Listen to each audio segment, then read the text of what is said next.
Ya semuanya, welcome everybody. Itu.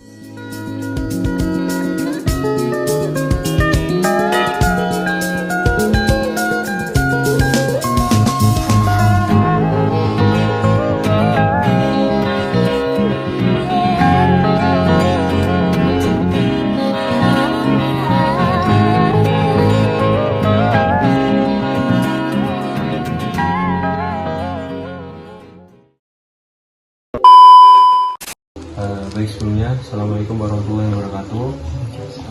Kami dari mahasiswa Infusur, dengan adanya kami di sini ingin menanyakan terkait proses produksi kopi dari awal hingga akhir pada narasumber kita, Mas Bambang.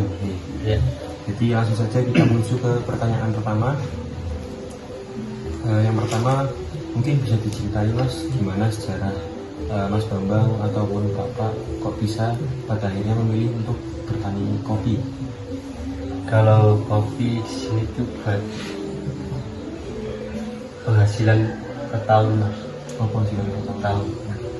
Tahun kalau satu tahun kan, kalau punya kebun kopi sekitar 1000 pohon, hasilnya sekitar 2 ton.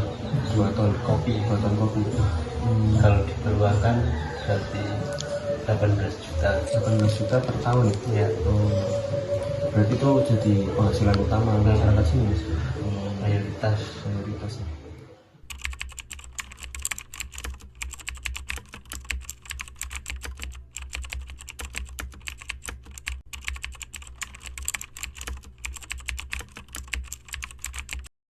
Gimana sih perasaan Mas Bambang sebagai petani kopi?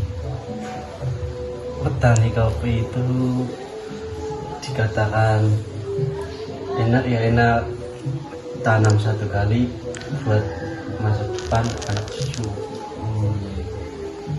Prospek jangka panjang, Mas ya? Iya. Terus biasanya ada nggak Mas tradisi turun temurun mungkin dari bapak atau dari kakek nenek Mas Bambang itu dalam bertani kopi? Ada memang ada dari dulu. Apa itu Mas? Kalau kopi mayoritas kalau orang sini itu buat simpanan, Mas. Oh, buat simpanan ya.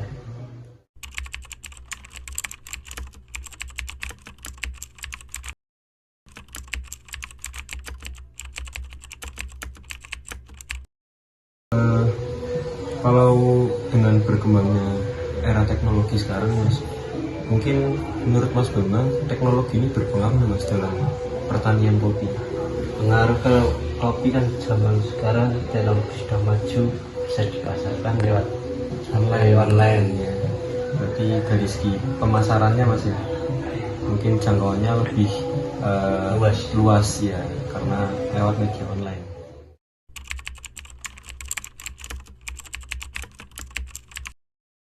Biasanya kan kalau mayoritas ini kan orang-orangnya bertani kopi itu Mas.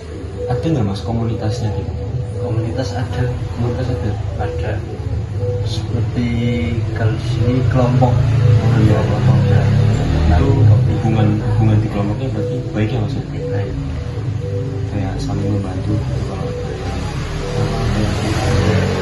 komunikasi. Mungkin bisa dijelasin Mas tahapan penanaman kopi dari awal hingga akhir sepengetahuan Mas Bambang.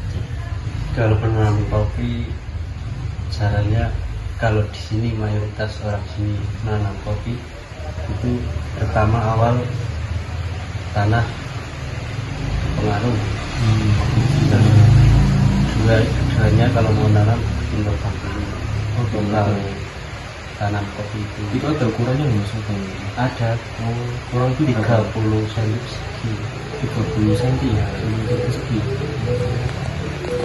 Berarti misalkan lebih atau kurang dari itu nggak bisa Mas? Nggak bisa kalau pelebaran, ntar kalau musim hujan ngendap air, jadi mati kopinya.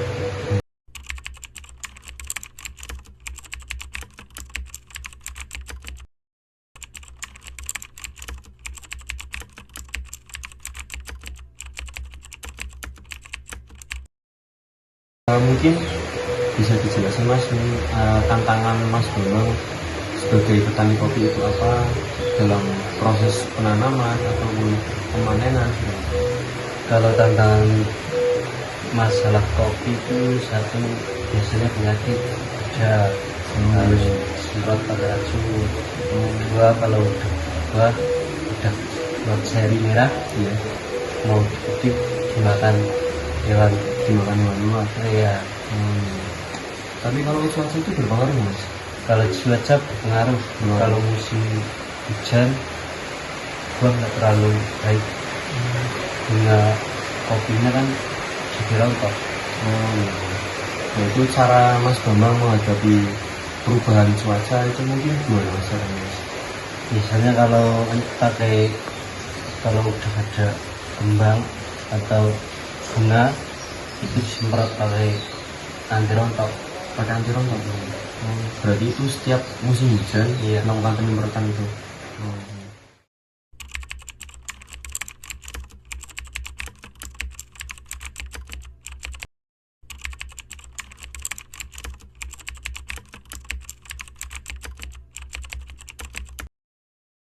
Selanjutnya mungkin bisa diceritakan pengalaman yang paling berkesan menurut Mas Bambang selama menjadi petani kopi.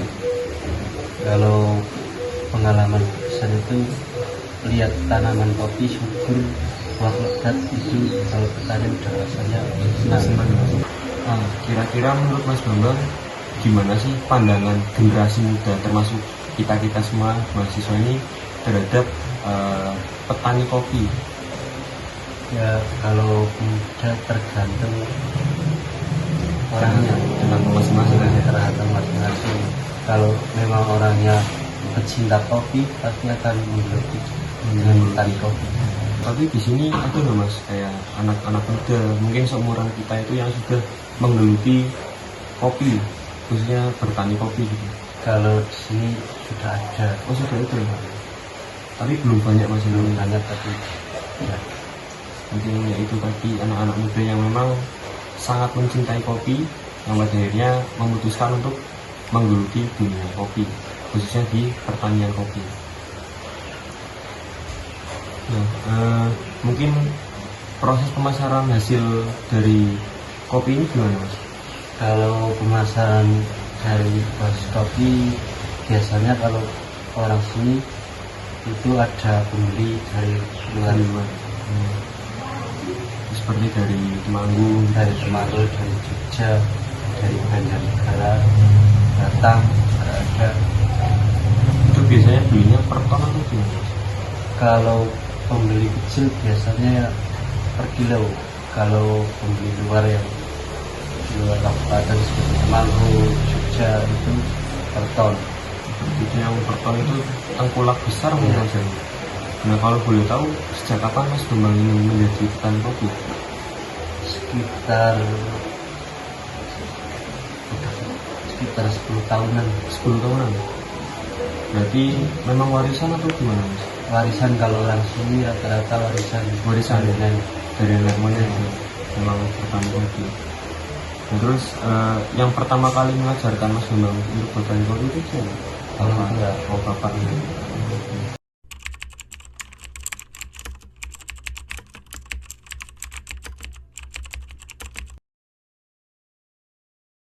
Mungkin itu saja wawancara yang dapat kami sampaikan, dan setelah ini kami akan sama-sama berkunjung ke kebun kopi milik Mas Bambang ya semuanya. Iya.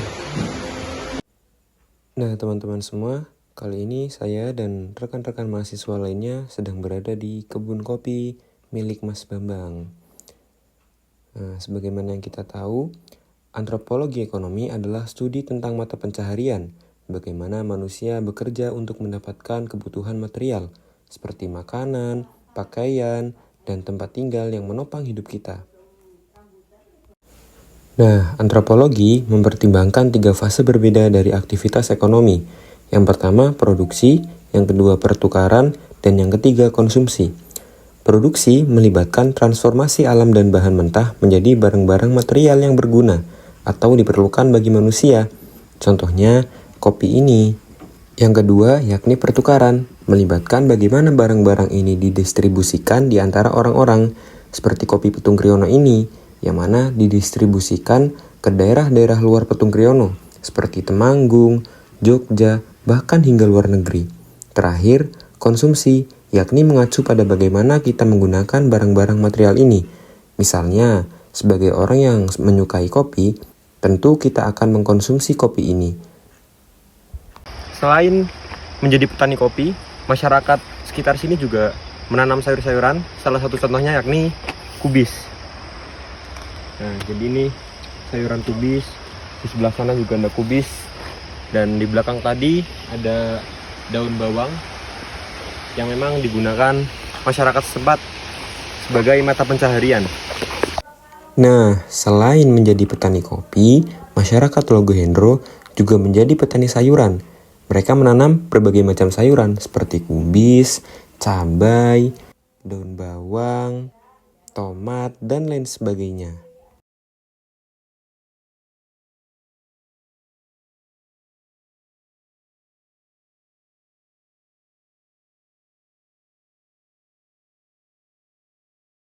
Nah, di bidang pariwisata, Desa Telogohendro juga memiliki salah satu objek wisata yang sangat indah, yakni Gunung Kendali Sodo dengan ketinggian 1699 meter di atas permukaan laut. Nah, Gunung Kendali Sodo ini sangat cocok buat teman-teman yang mungkin mau memulai hobinya untuk mendaki gunung. Nah, teman-teman, mungkin sekian informasi yang dapat kami berikan. Kami dari kelompok antropologi ekonomi pamit undur diri. Sekian, wassalamualaikum warahmatullahi wabarakatuh.